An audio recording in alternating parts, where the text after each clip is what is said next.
Saya seorang bapak, 3 orang anak. Mohon doa buat keberkahan keluarga saya. Nanti di akhir majelis kita sama-sama berdoa. Apakah ada hadis atau ayat Quran yang melarang anak-anak ke masjid sholat? Karena setiap dengar azan, anak saya yang bungsu selalu nangis minta ikut ke masjid. Tapi karena kurang ramahnya petugas masjid, terpaksa saya batasin. Ada enggak anak masjid? Nabi lama sujud sampai makmum di belakang heran, ini wahyu kok turun pas sujud. Setelah Nabi bangkit, barulah sahabat di belakang tahu rupanya cucunya naik ke atas. Itu menunjukkan bahwa membawa anak kecil boleh, tapi cucu Nabi, tak macam cucu kita.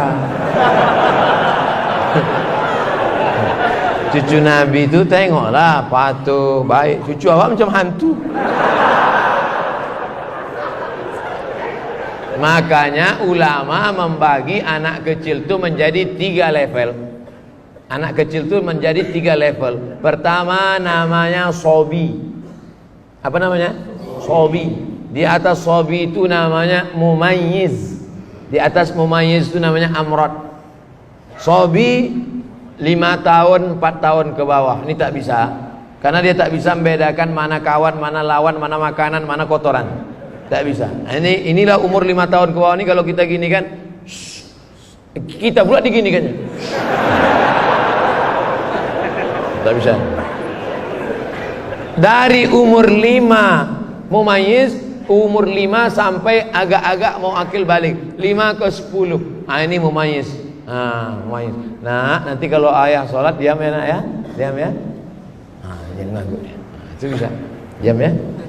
Ini mumayyiz. Bajunya Abdul Somad pula. Ini mumayyiz. Yang mumayyiz ini bisa. Nanti kita letakkan dia, kalau di anak di sudut sana ya. Mumayyiz bisa. Yang amrod ini, amrod artinya udah hampir tumbuh bulunya tapi masih halus. Bulu janggutnya masih halus. Ini anak-anak orang Arab itu tak macam kita. Orang kita kadang digosok pakai kemiri pun tak tumbuh-tumbuh. Dia udah hampir pertama akil balik. Adapun yang kecil tadi memang tidak. Karena itu nanti na'udzubillah, kita letakkan dia di samping kita, dia pakai pampers, tiba-tiba dia buang air, itu putus sholat. Kalau kita letakkan di tepi sana, dikacaunya pula bapak itu sebelah. Bapak itu sholat, dia pegang-pegang yang jari kecil bapak. Bapak itu silap isi palanya. Masalah. Jadi yang bisa kita bawa tadi adalah yang mumayyiz. Adapun yang sudah mumayyiz, mungkin agak nakal-nakal dia sedikit, lari-lari dia lompat-lompat, maklum lah. Jangan dimarahi pak. Jangan sampai ini ada nih pengurus-pengurus nih asal nengok anak kecil. Balik.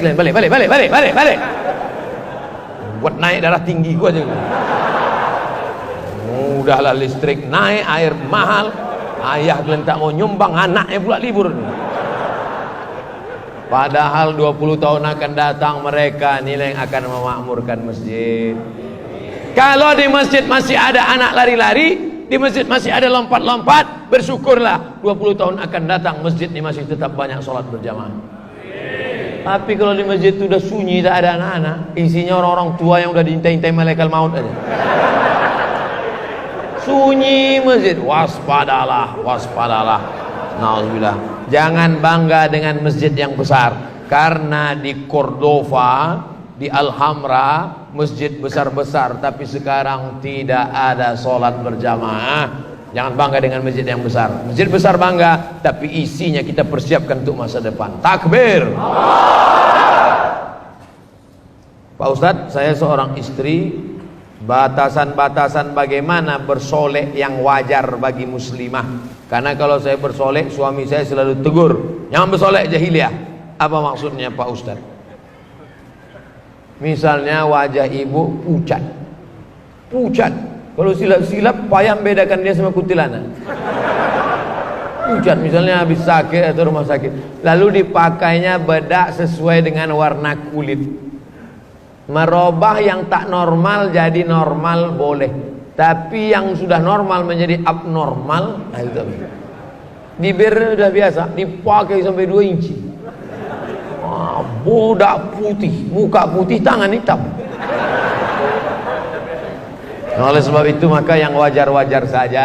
Engkau cantik bukan karena make upmu, engkau cantik karena bekas wudhu dan tahajudmu. Kecantikan batin, kecantikan yang tidak akan lekang karena lapuk karena hujan dan tak lekang karena apa? Panas. Ibu cantik ya? Iya dong, ini kan bekas wudhu. Jadi kau sangka kami tayamum semua?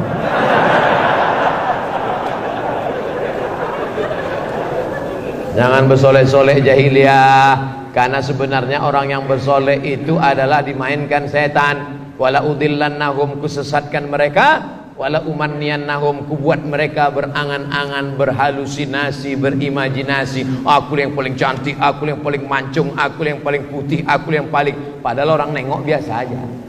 Berhalusinasi, berimajinasi dengan pikirannya. Oleh sebab itu maka perempuan lebih baik menutup wajahnya pakai cadar. Tapi kalau tak sanggup pakai cadar, pakai hijab, wajahnya biasa-biasa saja. Bagaimana kalau saya selalu takut akan kematian? Takut karena amal ibadah belum banyak, takut anak-anak putus sekolah atau terlantar. Manusiawi. Takut mati karena amal belum banyak, maka perbanyak amal. Takut nanti kalau mati anak belum belajar agama, maka bawa anak masukkan pesantren. Positif. Tapi kalau takut sampai stres depresi, itu berarti diganggu jin. Alladzi waswisu fi. Kalau sudah kena itu obatnya adalah ruqyah. Ruqyah sendiri tak bisa Pak Ustaz. Tak bisa. Kadang kita pun diganggu setan tak kuat, minta ruqyah sama orang yang kuat.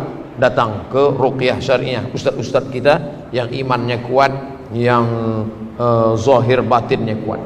Saya punya 3 orang anak perempuan, yang 2 orang sedang menuntut ilmu di pesantren setingkat SMA, hadiah berarti. Sebagai seorang ibu saya selalu menuruti kemauannya dengan laundrynya, jajannya dan keperluannya. Apakah saya melakukan hal itu benar? Karena menurut saya agar anak saya bisa fokus belajar. Tak ada gunanya ilmunya banyak, tak pandai mencuci baju. Tak ada gunanya baca Arabnya hebat, bahasa Inggrisnya berapi-api, hafalan Qurannya hebat, tapi mengangkat piring nasinya dari meja pun tak tahu. Ada tak orang model begini? Ada. Kami dulu di pesantren cuci sendiri, gosok, tak disetrika Pak Ustaz? Enggak. Kalau tak kusut, tak kami peras, cuci gantung. Jadi seimbang antara dia hidup intelektual dengan bagaimana berinteraksi sosial. Kalau semua dimanjakan, makannya catering, pakaiannya gosok, sampai mengangkatkan piring nasinya pun dia tak tahu. Nanti dia mau jadi apa? Dari kecil terlonjak-lonjak, sudah besar terbawa-bawa, sudah tua terubah? Tidak. Oleh sebab itu kami pun dulu di pondok pesantren, tapi tetap pandai mencuci baju, tetap pandai memasak, tetap pandai melipat, tetap pandai menyetrika, sampai ke Mesir juga belanja. Jadi pendidikan baik, tapi pendidikan juga membentuk orang berakhlakul karimah menjadi mandiri, bukan dimanjakan. Sekarang banyak sekolah yang memfasilitasi segala sesuatu. Akhirnya jadilah dia menjadi intelektual tapi tidak berakhlakul karimah dan selalu menggantungkan diri pada orang lain. Nauzubillah. Terinspirasi kisah Bilal bin Rabah yang sandalnya masuk surga karena tak pernah meninggalkan sholat wudhu.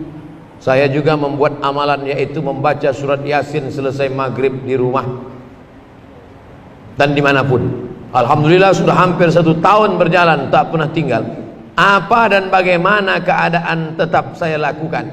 Apakah saya salah membuat amalan seperti ini? Gimana salahnya? Membaca surat Yasin habis maghrib tadi. Man qara'a Yasin fi lailatin, siapa yang baca Yasin di suatu malam. Tak tengok malam apa? Malam Senin, malam Selasa, malam Rabu, malam Kamis, malam Jumat, malam Sabtu, malam Ahad, malam Senin, malam Selasa. Siapa yang baca Yasin pada suatu malam, asbaha maghfuran lah, subuh besok dia sudah diampunkan Allah. Kira-kira amalan ini ada nggak dalilnya? Saya ulang sekali lagi. Memang kalau terlalu lama dengar ceramah ini payah nangkap memang. Kita ulang sekali lagi, oke? Bisa agak konsen sedikit? Tarik nafas, hembuskan. Nah, pertanyaannya gini.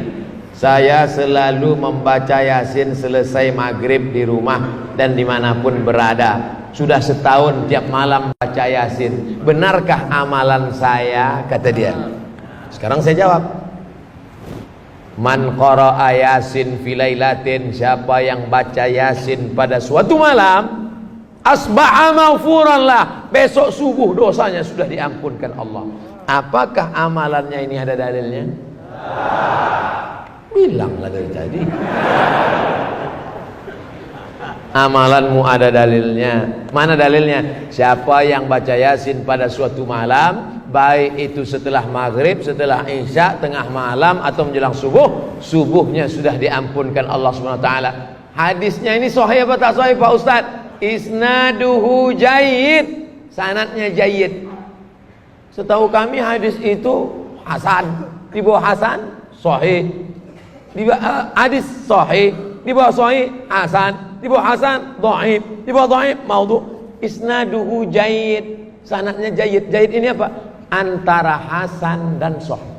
Di atas hasan, di bawah sahih. Namanya jayyid, bisa diamalkan. Yang ngomong gini siapa? Imam Abul Fida Ismail Ibnu Katsir dalam tafsir Al-Qur'anil Azim, dalam pembahasan muqaddimah surat Yasin. Baca tafsir Ibnu Katsir. Bapak Ibu yang punya duit, pergi ke toko buku, beli tafsir Ibnu Katsir. Yang sudah beli, alhamdulillah. Nanti anak kita sudah mati, dibukanya lemari, ditengoknya, alhamdulillah ada tafsir Ibnu Katsir, walaupun masih bungkus plastik. Itulah amal kita malam ini, alhamdulillah. Teringat saya jadi disebar kotak sedekah untuk udah. Oh, rupanya jamaah di Masjid Bukit Indah Sukajadi tidak bersedekah melalui kotak, tapi langsung transfer banking. Wow. Memang generasi milenial ini luar biasa. Assalamualaikum Pak Ketua. Waalaikumsalam. Saya kemarin nggak ngisi, nggak apa-apa, langsung transfer banking. Laporannya sudah berapa? 20.000. Rupanya 20.000 dolar Singapura. Masya Allah, tabarakallah. Ada bendera Singapura berkibar. Saudaraku yang dimuliakan Allah SWT, mudah-mudahan amal kita malam ini diterima Allah SWT. Ala hadhihin niyah wa kulli niyatin sholihah, untuk niat yang baik. Mudah-mudahan yang sudah bersedekah diberikan Allah balasan. Mudah-mudahan yang sakit diberikan Allah kesembuhan. Mudah-mudahan yang ujian diberikan Allah kelulusan. Dan yang terpenting kita istiqamah, mati dalam husnul khatimah. Ala hadhihi niyyah wa kulli niyatin salihah. Al-Fatihah. A'udzu billahi minasy syaithanir rajim. Bismillahirrahmanirrahim. Alhamdulillahi rabbil alamin. Ar-Rahmanir Rahim. Maliki yaumiddin. Iyyaka na'budu wa iyyaka nasta'in. اهدنا الصراط المستقيم صراط الذين أنعمت عليهم غير المغضوب عليهم ولا الضالين آمين. اللهم صل على سيدنا محمد وعلى آل سيدنا محمد. اللهم إنا نتوسل إليك بجاه نبيك محمد صلى الله عليه وسلم وبسر الفاتحة. Kami memohon kepada Engkau ya Allah dengan kemuliaan surat Al-Fatihah, dengan kemuliaan Nabi Muhammad sallallahu alaihi wasallam, antarzuqana rizqan halalan thayyiban mubarakan fi. Berikan kami rezeki yang halal berkah supaya kami bisa berinfak, berwakaf, bersedekah ya Allah. Allahumma barik lana fi arzaqina, berikan berkah pada rezeki kami. Wa barik lana fi auladina, berikan berkah pada anak-anak kami.